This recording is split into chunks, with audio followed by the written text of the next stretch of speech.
All right, let's unpack this. We're focusing today on the small managed service provider, the dedicated team serving small and medium businesses, typically those folks with fewer than, say, 50 employees.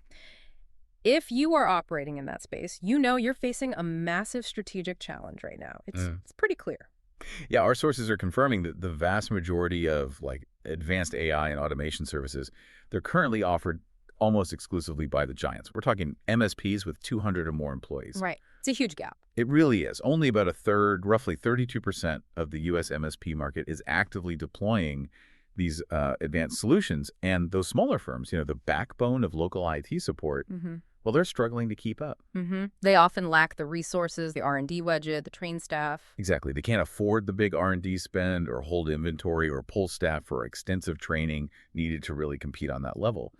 So our deep dive today isn't just about pointing out the problem again. It's about drilling down into a very specific and, frankly, pretty revolutionary proposed solution we've been seeing in the sources, which is Partnering with Growth Rate Solutions, or GRS, the sources we've looked at, they present this as, well, almost an essential strategic maneuver that small MSPs need to consider right now, like now, to survive and, actually grow. Okay. And what's fascinating looking at the material is how this GRS partnership model seems explicitly designed to tackle the two biggest constraints for these small teams, capital risk and operational capacity. Right. It's framed as more than just a tech upgrade. It's pitched as an immediate, almost reputation-transforming shortcut. It allows a lean MSP team to offer sophisticated, sort of large firm capabilities pretty much instantly. Okay, let's cut straight to the financial core then, because let's be honest, this is where the skeptical alarm bells usually start ringing loudly for any small business owner. Always. Cutting-edge tech usually means huge upfront costs, inventory risks, maybe rigid contracts. It's daunting. But we've been looking hard at GRS's model, and, well, it seems to challenge almost every one of those assumptions. It's what they call their approach, and we should analyze the mechanics, not just the marketing name, obviously, a zero-risk, immediate value partnership. The deal, basically, sounds incredibly simple. GRS charges absolutely nothing for membership, nothing up front, zero. And that structure, that zero upfront piece, that's really the essential differentiator for a small MSP, isn't it? Seems like it. You're effectively shifting your R&D burden, your inventory risk, entirely onto GRS, the partner. The MSP, according to this model, only pays for products that are actually delivered and installed successfully for their end client. Okay, hold on though. How does GRS make money then? I mean, if they're putting millions into R&D, handling the deployment, and the MSP isn't paying a dime up front, what's the catch? There's always a catch. Right. Well, that's the critical question, definitely. And if we peel back the layers based on the sources, the model seems to work because GRS is optimizing for scale and channel trust, not necessarily for squeezing partners on inventory risk. Okay. They're focused purely on deployment volume, it seems. So they remove that financial gamble for the MSP partner by getting rid of minimum purchase requirements, bitching quarterly quotas, taking away all those upfront capital commitments that kill small players. Right, those are often the deal breakers. Exactly. So the MSP acts as the trusted local face, the distributor, essentially. And GRS tries to ensure fast adoption by just removing all those traditional barriers to entry. You, the MSP, are leveraging GRS's capital and expertise to service your client, and you only pay when you successfully deliver value on success. That makes sense. It really reframes the decision, doesn't it? It shifts it away from being a purely financial gamble, which is terrifying for a small operation, to more of a strategic choice about market positioning and growth. That alone must reduce stress. A significant reduction, I'd imagine. All right, so moving past the money, which sounds, well, almost too good to be true, but logical if they're playing the volume game. Let's talk about the second major bottleneck. Labor. Manpower. Small teams are already stretched thin, just managing basic infrastructure, keeping the lights on. How do, 4 or 5 technicians suddenly become experts in deploying complex AI-driven automation tools overnight? That seems like a huge leap. And this is where we look at the operational advantage piece. The sources highlight this as streamlined service delivery. It's designed to address that capacity issue head-on. How? Apparently, GRS handles all the delivery and installation remotely, without the MSP's own staff needing to, lift a finger during the actual deployment phase. Okay, but if GRS handles all the work, what are we actually talking about here? We need specifics. What kind of AI and automation are these small MSPs suddenly able to deliver? Is this just, basic scripting or something more substantial? No, not at all, based on the examples given. And this is really crucial for you, the listener, to grasp the depth of capability being offered here. We're talking about advanced workflow automation, stuff designed to really reduce cognitive friction for the SMB staff. That's what drives the ROI we'll get to later. Okay, like what? Give me an example. Okay, so sources show automation targeted at, say, level 1 support deflection. Think AI automatically handling common issues like password resets, maybe permission changes, without a human needing to intervene. Right, freeing up tech time. Exactly. Or things like automated compliance reporting, or even security remediation if a threat's detected. The AI executes a predefined standardized fix automatically. Real automation. Got it. So the MSP gets immediate access to these proven products without needing to upskill their staff for months or manage complicated procurement and inventory cycles. Which frees up those precious 4 or 5 technicians. Right. To focus on higher value activities, client consultation, strategic planning, relationship building, maybe even sales.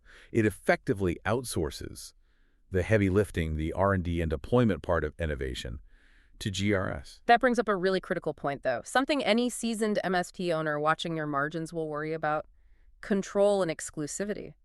If GRS is handling deployment, maybe using standardized templates, doesn't that kind of remove the MSP's ability to customize solutions for their clients? That's a valid tension, yeah. And also, if it's a partner program, how do they guarantee that we aren't all just selling the exact same thing 5 miles apart, leading to, the inevitable race to the bottom on price? Okay, 2 good points. On customization, the sources suggest the risk is mitigated because the initial solutions offered are high-value, standardized problem solvers. The value isn't in bespoke code for every client necessarily, but in the immediate proven outcome, the labor saving, the productivity boost. So the MSP still owns the client relationship. Absolutely. The MSP owns the client relationship, the overall IT strategy integration, the advisory role. The GRS tool is a powerful part of the stack they manage. Okay. And the exclusivity part, the price wars? That seems to be where GRS makes a really strong strategic stand according to the materials. They explicitly state they do not sell directly to the public, to end clients, ever. Oh, interesting. Yeah, this is foundational to what they call their exclusive technology positioning. It's designed specifically to avoid that toxic channel conflict, where the vendor starts competing with his own partners. Yeah, we've all seen that happen. It erodes trust fast. And prices. It leads to price erosion.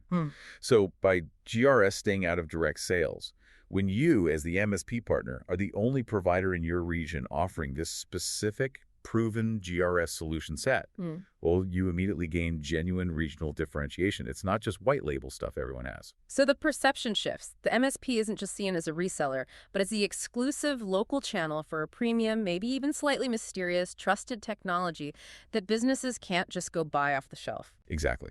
And that instantly enhances their reputation as a local leader, a forward banker. Okay. Here's where it gets really interesting for me, because we absolutely need to connect this capability back to the actual growth engine, the client success. Right. If the SMB client isn't seeing massive, tangible value, the whole partnership is basically worthless long-term. Completely agree. It all hinges on client ROI. So what kind of return on investment are these businesses actually seeing? Are the numbers real? Well, the ROI figures cited in the data we reviewed are pretty significant, enough to completely change an MSP's sales pitch. SMBs using these automated solutions are reporting an average ROI of around 3.5 to 1. 3.5 to 1, that's substantial. It is, but just throwing out that number isn't enough, is it? Yeah. We need to understand how they get there, the mechanism of savings. Right. Let's break that down. Where is that, say, 20% to 40% labor savings they mentioned coming from? What does that look like day to day for the client? Okay, so it's primarily driven by reducing what people often call swivel-chair works, jumping between apps, manually copying data, and also just repetitive cognitive tasks. Like data entry or basic report pulling. Exactly. For the SMB, their staff spend less time manually reconciling data between systems, generating routine internal reports, or dealing with those basic, everyday technical friction points like password resets we mentioned. Automating those internal processes frees up their staff to do actual profit-driving work, customer-facing activities, strategic tasks. Makes sense. And we also see productivity boosts cited 30% or more, partly because automation brings a level of consistency and speed that, frankly, human staff just can't maintain under pressure without errors creeping in. Okay, so if you, the MSP, can walk into a meeting with I don't know, a local manufacturing firm or an accounting practice. Right. And you can credibly promise, based on this GRS solution, look, you'll likely save 20% on administrative overhead and maybe boost your team's output by 30%. Wow, suddenly you're not just talking about IT support anymore. Precisely. Yeah. You're offering strategic business consultation, you're directly impacting their bottom line, and that allows the small MSP, the 5-person shop, to compete effectively against the much larger regional firms, who are probably already using similar pitch points because they have the resources to build or buy these tools themselves. And crucially, right, that client value has to translate directly into the MSP's own bottom line.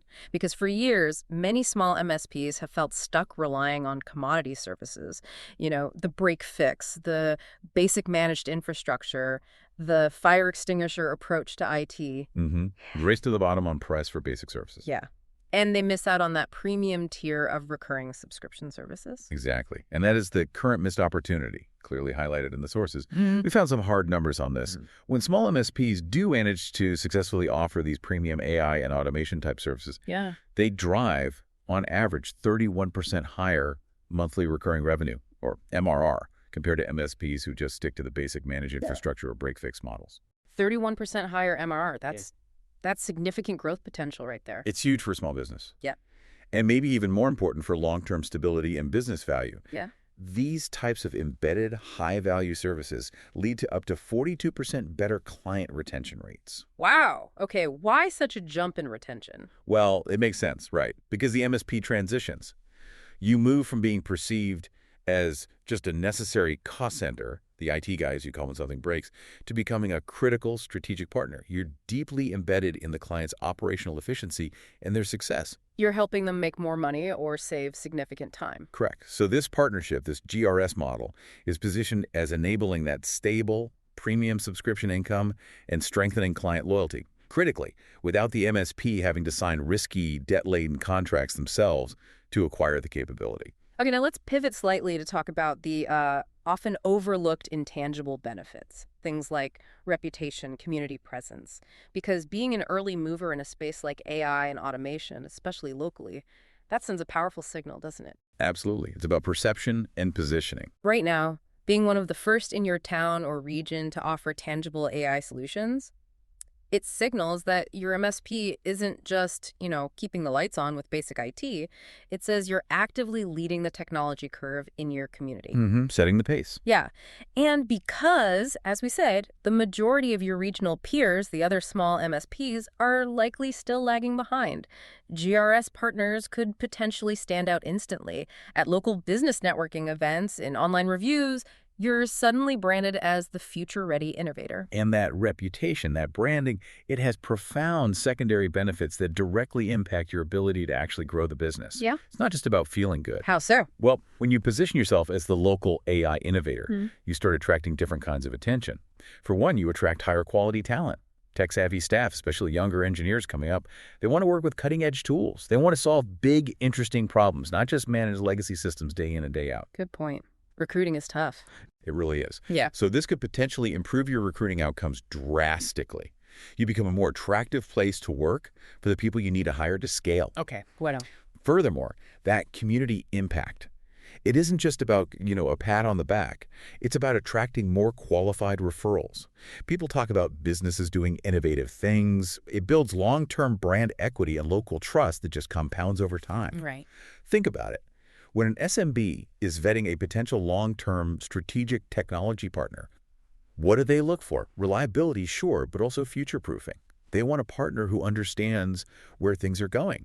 This GRS partnership is framed as providing that immediate proof point. We get AI, we can deliver it, we're ahead of the curve. Okay, so if the benefits seem so clear, zero financial risk, outsourced labor essentially, massive client ROI potential, enhanced reputation, why the urgency? Why can't a small MSP just wait 6 months, maybe a year, let the market shake out, see if this GRS thing is truly stable, and then jump in? Why the push for now? Yeah, that's a fair question. The sources we analyzed are pretty unequivocal on this point. Right. The urgency is real. The AI and automation wave. Yeah. It isn't coming. It's already begun rolling through the SMB market. So waiting isn't just cautious, it's risky. Waiting actually compounds the risk, according to this perspective. The risk of losing market relevance to savvier, faster competitors, that window of opportunity to capture the early adopter advantage, the one that provides that critical reputation boost and justifies the higher MRR, it's closing, maybe faster than people realize. Mm. And historically, let's face it, the big tech vendors have often failed the small MSP, haven't they? Right. Either demand unrealistic sales commitments, minimums the little guys can't meet, or the solutions just aren't priced or packaged appropriately for the true SMB market, the under 50 employee segment. True. Often feels like they're focused on mid-market or enterprise. Right. So the GRS model is presented as this unique fit, specifically designed to let those small MSPs leap past those constraints, as one source put it, immediately. If you wait 6 months or a year, you likely lose that crucial exclusivity advantage. You lose the market differentiation that comes with being first. And you risk falling back into that commodity price war you were trying to escape in the first place? That's the argument, yes. The market is demanding efficiency now. Your SMB clients are feeling the pressure. Small MSPs are actually perfectly positioned, usually, to deliver the personal touch, the trusted relationship SMBs crave. GRS is positioned as providing the heavy-duty technology muscle they lack internally. It's presented as a near-perfect convergence of timing and capability. Makes sense. So just to recap the core proposition here from the sources, it seems to be about immediate growth potential through higher MRR, significantly enhanced client loyalty and retention, a potentially transformational community reputation boost, and instant access to premium AI solutions. And because a zero-risk model removes basically every traditional barrier, the decision for you, the small MSP owner, becomes less about financial feasibility and more about strategic direction. It's framed as a growth imperative, not a cost calculation. Okay. So what does this all mean then? We've analyzed this GRS partnership model, and it appears, based on the sources, to eliminate all those traditional financial barriers we talked about. No capital outlay, no inventory risk, no scary long-term contracts for the MSP. Right. And simultaneously, it seems designed to eliminate the operational burden, too, since GRS apparently handles all the deployment labor. That's the pitch. Okay, so if this model truly removes the two biggest constraints that constantly hold back a small, busy MSP, which are almost always lack of money and lack of time or manpower, then the question you need to ask yourself listening to this is no longer really if you should offer advanced AI and automation. The market seems to be demanding it. It seems that way. So the real strategic question you maybe need to answer today, right now, is this. What critical internal process in your MSP is it proactive, high-level marketing? Is it dedicated time for strategic client outreach and QBRs? Is it finally hiring that next key engineer? What vital growth activity is being neglected today because your limited resources, your time, and your team's focus are bogged down in manual tasks or lower value services? That's a powerful question. Because if this GRS partnership genuinely provides immediate access to high-value offerings and frees up resources by outsourcing the deployment, well, the critical decision isn't just whether to partner. It's where you will immediately redeploy those freed up resources, your time, your team's focus to truly accelerate your business growth and finally break through those constraints. That seems to be the core challenge this model presents.